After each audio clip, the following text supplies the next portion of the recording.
محترم دین بخش خبری رو شما تقدیم خواهد شد.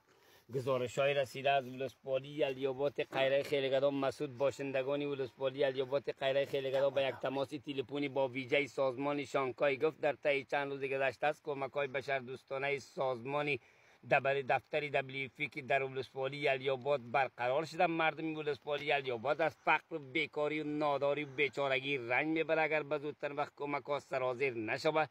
یک تعداد غریب و بیچاره کاندار از گشنگی هلاک خواهد شد. ویکن افغانستان بوت از فیدس ما در جامعه جهانی کمک‌های خود فرستادیم، اما فقر بسیار دیده می شود که در ولسوالی الیاباد فقر و تنگدستی زیاد است، اما مردم از بیکاری رنج میبرد. تا زمانی که کمک‌ها در افغانستان در ولسوالی الیاباد فرستاده نشود مردم از گشنگی هلاک خواهد شد.